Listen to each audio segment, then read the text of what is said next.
हर हर महादेव, जय शिव शंभु, श्री शिवाय नमस्तुभ्यम। कैसे हैं आप लोग? आशा करती हूँ कि भगवान भोलेनाथ की असीम कृपा आप सभी पर प्राप्त हो और इस सावन मास आप सभी की मनोकामनाएं पूर्ण हो। तो चलिए मन में भगवान भोलेनाथ का ध्यान करते हुए कथा को सुनते हैं। सनंत कुमार बोले, हे देवेश, मैंने नागों का यह आश्चर्यजनक पंचमी व्रत सुन लिया है। अब आप षष्ठी तिथि में कौन सा व्रत करना चाहिए उसकी विधि बताइए। ईश्वर बोले, हे विपेंद्र, श्रावण मास के शुक्ल पक्ष की षष्ठी तिथि को महामृत्यु का नाश करने वाला शुपौध नामक शुभ व्रत को करना चाहिए।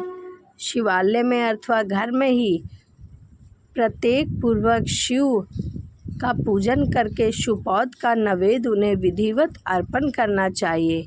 इस प्रकार वे लोग एक प्राचीन कहानी सुनाते हैं। आओ वही कहानी मैं तुम्हें सुनाता हूँ। प्राचीन समय में रोहित नाम का एक राजा था। वह काफ़ी समय बीतने के बाद भी उसे पुत्र रत्न की प्राप्ति नहीं हुई थी। अब पुत्र की अभिलाषा से वह राजा अत्यंत कठोर तप किया। ब्रह्मा जी ने राजा को कहा, तुम्हारे पार बंध के पुत्र नहीं है। तब भी पुत्र की लालसा में वह राजा अपनी तपस्या में अड़ा रहा। उसके बाद राजा तपस्या करते करते संकटग्रस्त हो गए। तब ब्रह्मा जी पुनः प्रकट हुए और कहने लगे, मैंने आपको पुत्र का वर तो दे दिया, लेकिन आपका जो पुत्र है वह अल्प आयु होगा। तब राजा तथा उनकी पत्नी ने विचार किया कि इससे रानी का बांझपन तो कम से कम दूर हो जाएगा, संतानहीनता की निंदा नहीं होगी। कुछ समय बीतने के बाद ब्रह्मा जी से वरदान से उन्हें एक पुत्र की प्राप्ति हुई। राजा विधिवत जात कर्म आदि संस्कार किए। दक्षिणा नाम वाली उस रानी और राजा ने अपने पुत्र का नाम शिवदत्त रखा। उचित समय आने पर वह भयभीत चित्त वाले राजा ने पुत्र का यज्ञोपति संस्कार किया, किंतु राजा ने उसकी मृत्यु के भय से उसका विवाह नहीं किया। सनंत कुमार बोले, हे देव आदि देव, हे जगन्नाथ, इसके दोष निवारण का उपाय क्या है, कृपया आप बताइए। ईश्वर बोले, यदि कोई स्नातक अथवा ब्रह्मचारी मर जाए तो अर्क विधि से उसका विवाह कर देना चाहिए। इसके बाद उन दोनों ब्रह्मचारी तथा आग को परस्पर युक्त कर देना चाहिए। अब अर्क विवाह की विधि सुनो। मृतक का गोत्र नाम आदि लेकर देवकाल का उच्चारण करना चाहिए। मैं मृत ब्रह्मचारी के दोष निवारण हेतु वैसर्गी व्रत करता हूँ। सर्वप्रथम सुवर्ण के अभिदायिक करने अग्नि स्थापित करे और होम करके चारों आहुतियाँ दे। ओम भूर ओम स्वः ओम मः से हवन करना चाहिए। इसके बाद व्रत अनुष्ठान के उत्तम फल के नियमित पूजा करना चाहिए। उसके बाद स्वर्ण के कृत्य आर्क शाखा का मृतक की देह को तेल तथा हल्दी से लिप्त करके पीले सूत्र से विष्टिक करे और पीले रंग के 2 वस्त्र से उन्हें ढक दे। इसके बाद अग्नि स्थापन करे और विवाह विधि से प्रयुक्त योजन नामक अग्नि के आधार होम करे और अग्नि के लिए भी होम करे। आहुति प्रदान करे, धृत से आहुति प्रदान करे। मृतक अथवा म्रियमाण के निश्चित 6 वर्ष तक इस व्रत का अनुष्ठान करना चाहिए। इस प्रकार 30 ब्रह्मचारी को नवीन कौपीन वस्त्र प्रदान करना चाहिए। ईश्वर बोले, ब्राह्मणों से यह सुनकर राजा के मन में विचार किया और वह अर्क विवाह तो मुझे गौण प्रतीक होता है, मुख्य नहीं, क्योंकि कोई भी व्यक्ति मरे हुए को अपनी कन्या नहीं देगा। मैं राजा हूँ, अतः मैं उस व्यक्ति को अनेक रत्न तथा धन दूंगा जो कोई भी इसकी वधू के रूप में अपनी कन्या प्रदान करेगा। उस नगर में एक ब्राह्मण रहता था।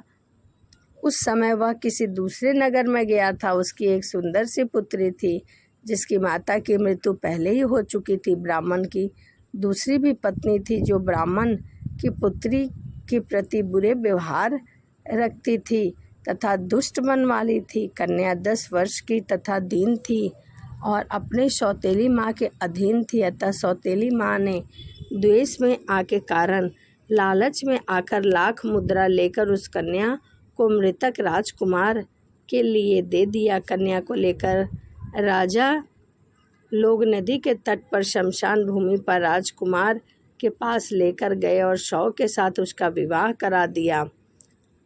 विधान पूर्वक शव के साथ कन्या का योग करके जब वह जलाने की तैयारी करने लगे तब उस कन्या ने पूछा, हे सज्जनों, आप लोग यह क्या कर रहे हैं? तभी दुखी मन से लोग कहने लगे कि यह तुम्हारा पति है, इसे जलाया जा रहा है क्योंकि इसकी मृत्यु हो गई। उस कन्या ने कहा, आप लोग मेरे पति को क्यों जला रहे हैं?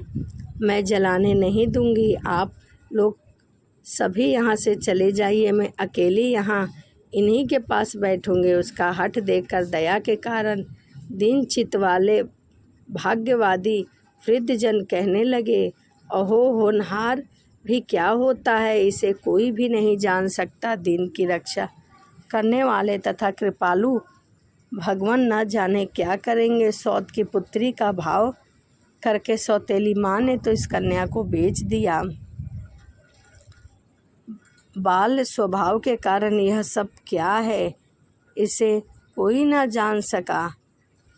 व्याकुल वह कन्या एकमात्र शिव तथा पार्वती का स्मरण करती रही। कुछ कन्या के स्मरण करने से जब कुछ जानने वाले तथा दया से पूर्ण हृदय वाले शिव पार्वती शीघ्र ही वहां आ गए और नंदी पर विराजमान उन तेज विधान शिव पार्वती को देखकर उन देवों का न जननी जानती हुई उस कन्या ने पृथ्वी पर दंडवत प्रणाम किया और भगवान से बोली, आश्वन प्राप्त की पति से तुम्हारे मिलने का समय अब आ गया है। उस कन्या ने कहा कि मेरे पति अब जीवित नहीं हैं। उनके बाल स्वभाव से प्रसन्न दया से परिपूर्ण शिव और पार्वती ने कहा कि तुम्हारी माता ने शुपौध नामक व्रत किया है। उस व्रत का फल संकल्प करके तुम अपने पति को प्रदान करो।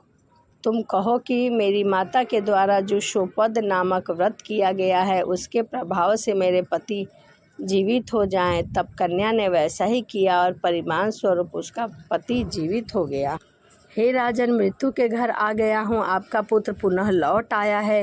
आपकी पुत्र वधू की प्रशंसा करते हुए उन्होंने कहा कि आपकी पुत्रवधू बहुत ही सौभाग्यशाली है क्योंकि इसी के पुण्य प्रभाव से आपका पुत्र जीवित हुआ है। इस प्रकार अपने पुत्र वधू की प्रशंसा करके राजा ने बहुत सारा दान दिया। सम्मान के साथ श्रेष्ठ ब्राह्मणों का पूजा किया और ग्राम के बाहर ले जाए गए मृतक व्यक्ति को पुनः ग्राम में प्रवेश कराने से संबंधित शांति की विधि करवाई और ब्राह्मणों के निर्देश तथा विधि पूर्वक संपन्न किया। हे वत्स, इस प्रकार मैंने आपसे यह शुपौध नामक व्रत कहा। इसे 5 वर्ष तक करने के अंतर्गत उद्यापन करना चाहिए।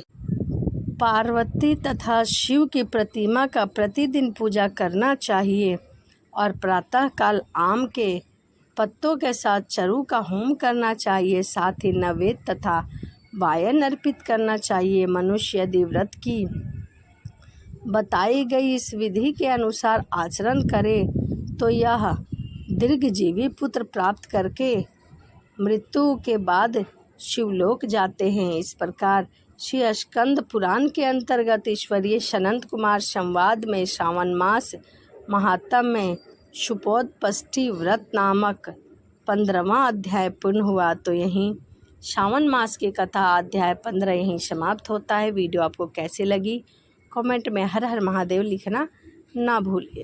तो चलिए इसी के साथ मिलते हैं अगली वीडियो में। सभी को हर हर महादेव, जय शिव शंभु, श्री शिवाय नमस्तुभ्यम। हर हर महादेव, जय शिव शंभु, श्री शिवाय नमस्तुभ्यम।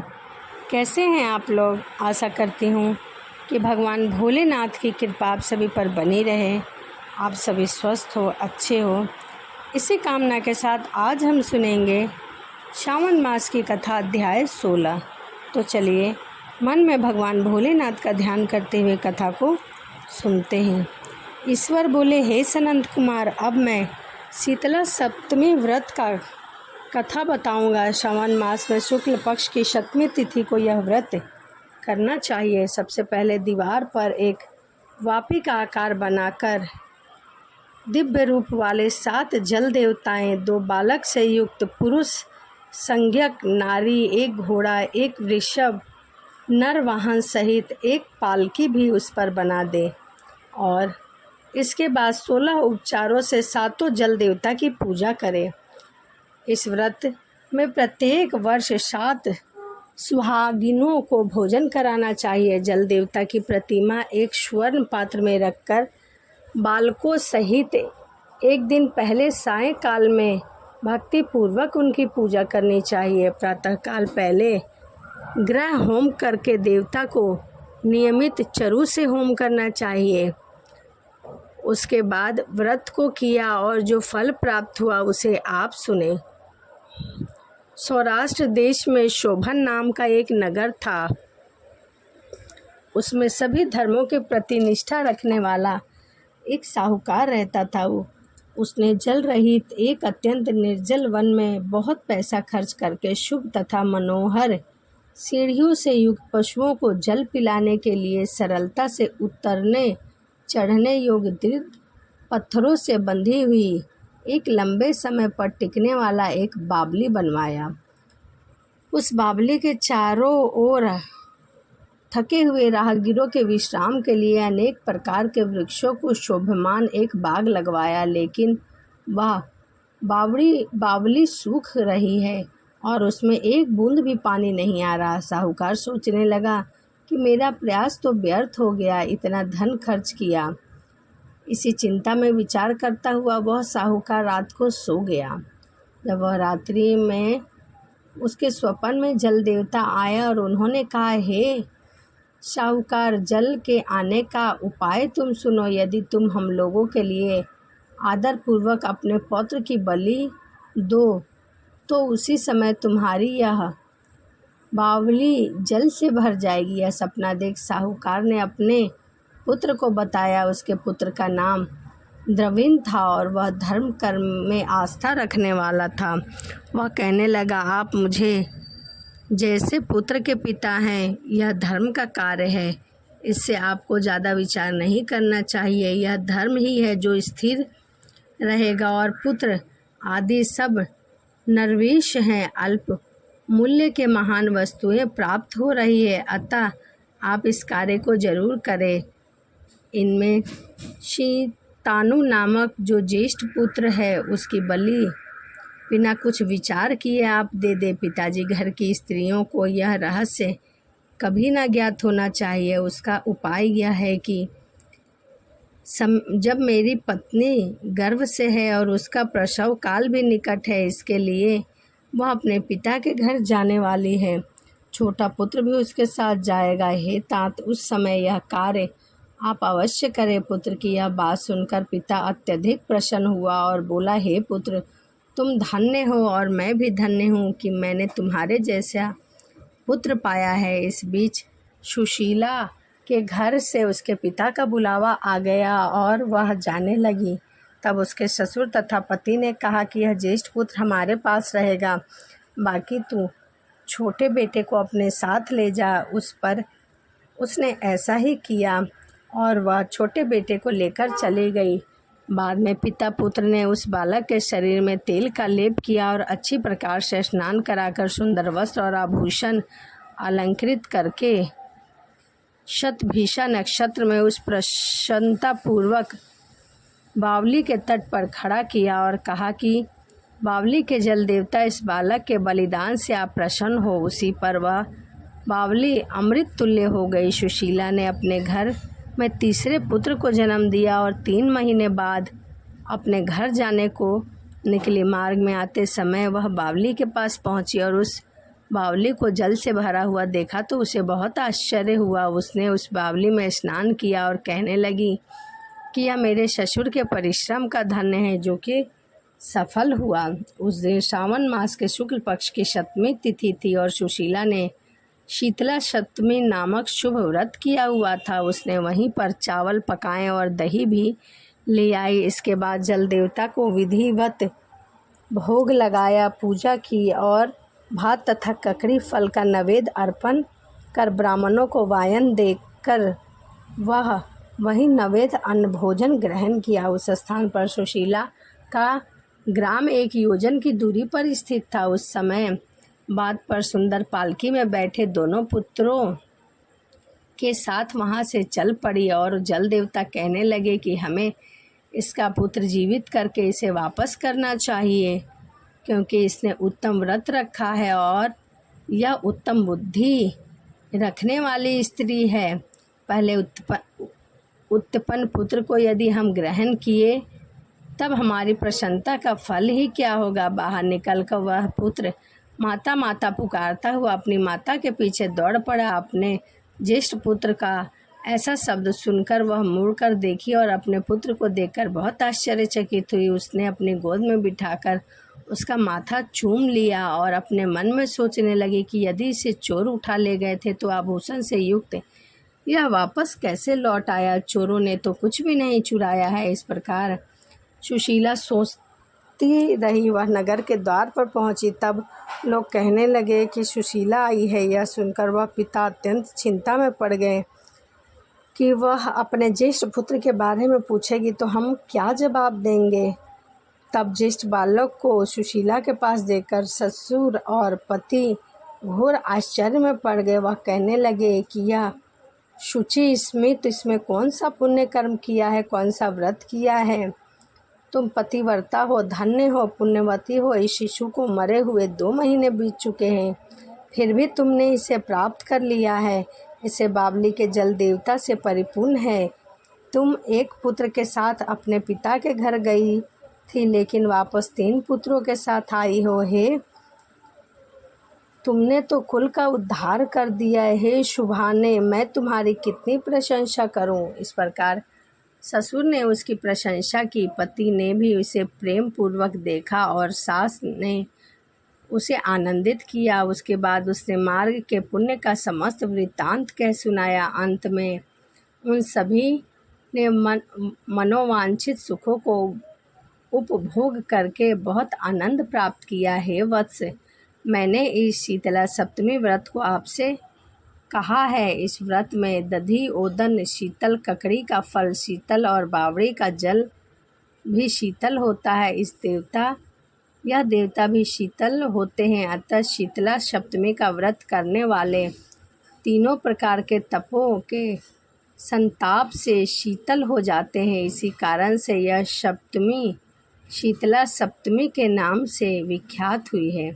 श्री स्कंद पुराण के अंतर्गत ईश्वरीय सनंद कुमार संवाद में श्रावण मास महात्म्य में शीतला सप्तमी व्रत कथन नामक 16वां अध्याय पूर्ण हुआ। तो यहीं श्रावण मास की कथा अध्याय 16 यहीं समाप्त होता है। तो चलिए